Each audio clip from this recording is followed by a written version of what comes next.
اس کے بعد جب یاد آتا ہے کہ ننھے بھورے سائس نے میری گزشتہ ماہ کی اٹھنی مار لی ہے تو میں اسے نقصان پہنچانے کے ہزاروں منصوبے گاڑتا ہوں، لیکن محسوس کرتا ہوں کہ یہ خیال بھی ایک جھانجا ہے جو کہ تیرتا ہوا دور پانی میں نکل جاتا ہے لیکن پھر ساحل کو آ چمٹتا ہے۔ گویا ساحل اس کے لیے محض ایک منزل نہیں ہے بلکہ ایک حقیقت ہے، بالکل ایک ایسی حقیقت ہے جیسے میرے منہ پر خشخشی داڑھی ہے، اور میں اچھی طرح سے جانتا ہوں کہ اس داڑھی کو دیکھ کر ڈھولن کی بڑی بٹو کبھی پسیر نہیں سکتی، کبھی قصاب خانے کی دیوار پر اپنی انگلیوں سے نشان نہیں بنا سکتی، ایسے ہی جیسے میرا تمام اثاثہ عزیزہ کی ایک فضول دیرینہ بیماری پر ختم ہو چکا ہے، اور اسی وجہ سے میں کشمیر دیکھنے کے ناپاک ارادے کو دماغ میں گھسنے کی اجازت نہیں دے سکتا۔ جوں جوں دن گزرتے گئے گڑھے میں اور کثافت پیدا ہوتی گئی اور اس میں مزید انڈے اور لاروے پیدا ہوتے گئے۔ مجھے ان بدزیب بے ڈول نامکمل جھانجھوں سے ایک قسم کا انس پیدا ہو گیا تھا۔ میں ان کے لیے اپنے دل کے کسی کونے میں محبت کا جذبہ پانے لگا، ایسا ہی محبت کا جذبہ جو میرے دل میں اپنے بڑے بیٹے فخرو کے لیے پیدا ہوتا ہے یا اپنی شیر خوار بچی خالدہ کے لیے۔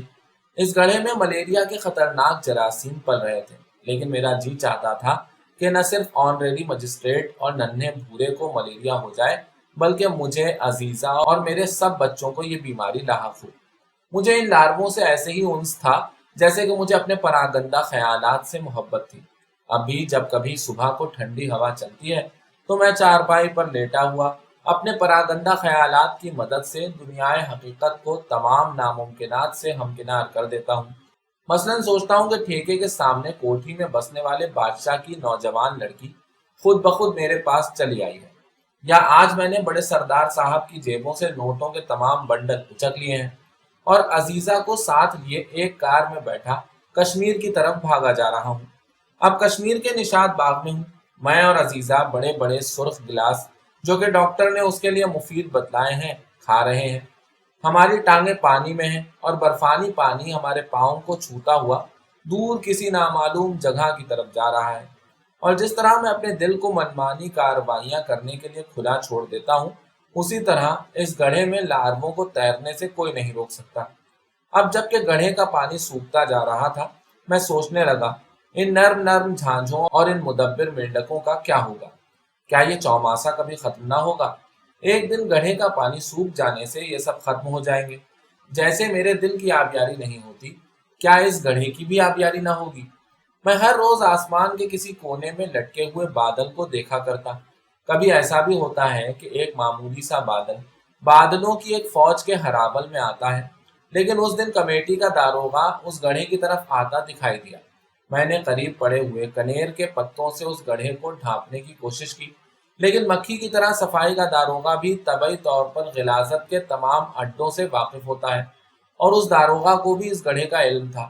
اس کے ساتھ رامو کہار، ایک خاکروب، دو نوجوان نو ملازم ہیلتھ وزٹر، انسانی تہذیب کے لاروے بھی آ رہے تھے۔ وہ لوگ اس گڑھے میں لال دوائی پھینک کر تمام جراثیم ہلاک کرنا چاہتے تھے۔ میں نے کہا، اس کا مطلب یہ ہے کہ تم لوگ میرے فخرو کو مار ڈالنا چاہتے ہو، میری خالدہ کو زہر دینے آئے ہو۔ لاؤ، تمہارا کام میں آسان کیے دیتا ہوں۔ میں ملیریا کے تمام اڈوں سے واقف ہوں، اور پختہ پل کے رقبے میں جراثیم کو تباہ کرنے میں مجھ سے زیادہ کوئی بھی آپ کا ممد و معاون ثابت نہ ہوگا۔ نوجوان ہیلتھ وزٹر نے پرشکوک نگاہوں سے میری طرف دیکھا، اور بالآخر اس نے تمام دوائی میرے ہاتھ میں دے دی کہ ہر روز صبح اٹھتے ہی اسے تمام گڑھوں میں پھینک کر ان لارووں کا خاتمہ کر دیا کروں گا۔ میں نے ان سب کو یقین دلایا، جس کے بعد وہ چلے گئے، اور میں نے وہ لال دوائی واٹر ورکس کی 20,000 گیلن والی ٹنکی میں پھینکوا دی۔ میں حسب دستور ہر یکے کی طرف سے آنے والی سڑک کے پاس پل پر ٹانگیں لٹکائے اس گڑھے کے قریب بیٹھا تھا، اور مچھر میرے سر پر سریلی تانے الاپتے ہوئے اڑ رہے تھے۔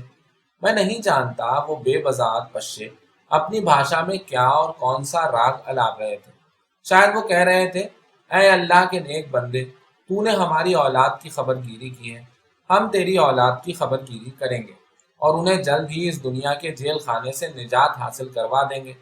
یعنی ملیریا کے سب سے زیادہ تندرست جراثیم فخرو اور خالدہ کے جسم میں داخل کریں گے۔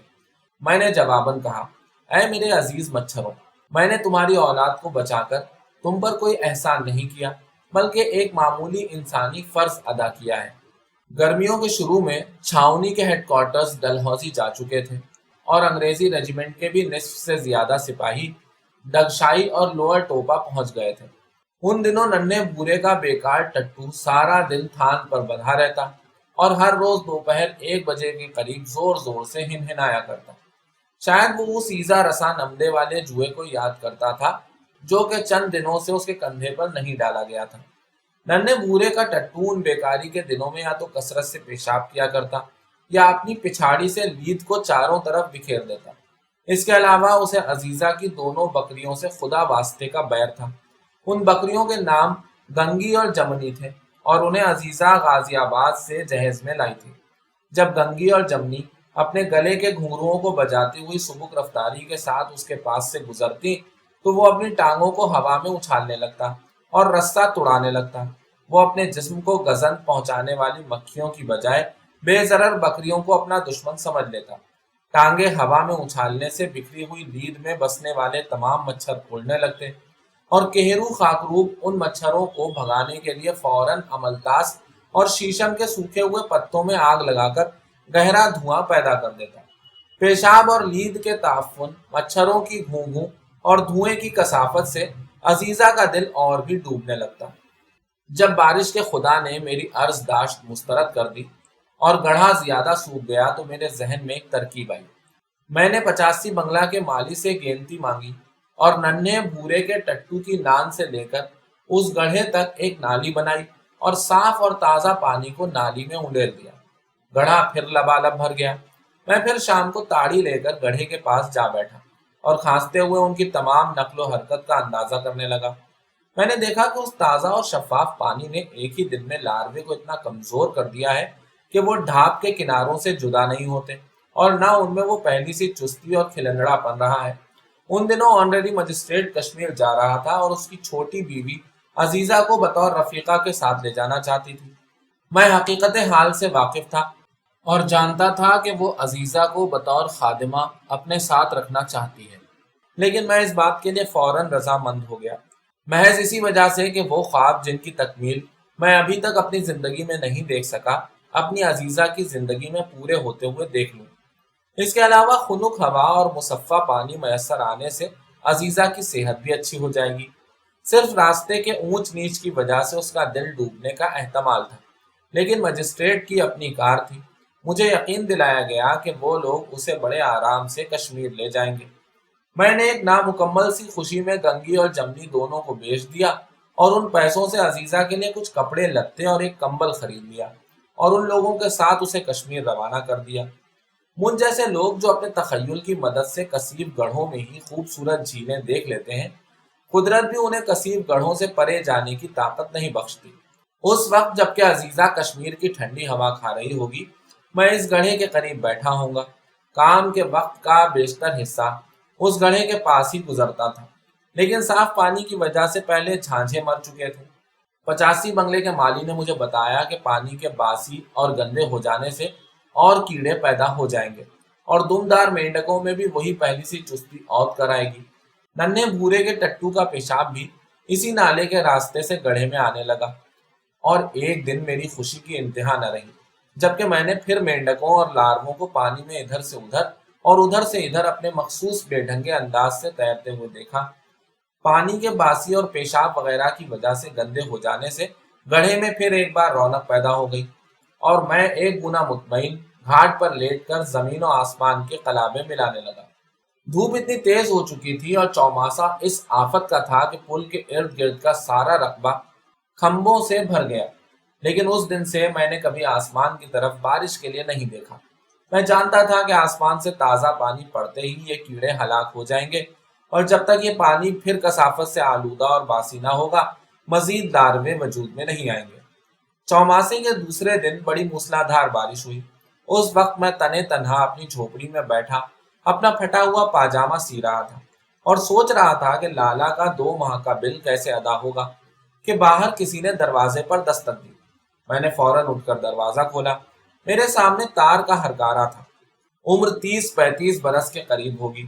چہرے کے سیاہ رنگ میں سے 2 سرخ ڈوروں سے بھری ہوئی آنکھیں پھٹی پڑتی تھیں۔ اس کی خاکی وردی تمام بارش میں بھیگ چکی تھی اور پانی کے قطرے اس کی کنپٹیوں سے ہوتے ہوئے داڑھی کے بالوں سے قطرہ بہ قطرہ ٹپک رہے تھے۔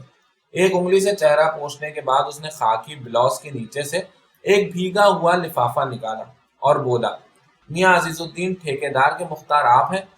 میں نے بغیر جواب دیے اس بھیگے ہوئے لفافے کو ہاتھ میں لے کر کھولا۔ تار پریتم داس کی طرف سے تھا۔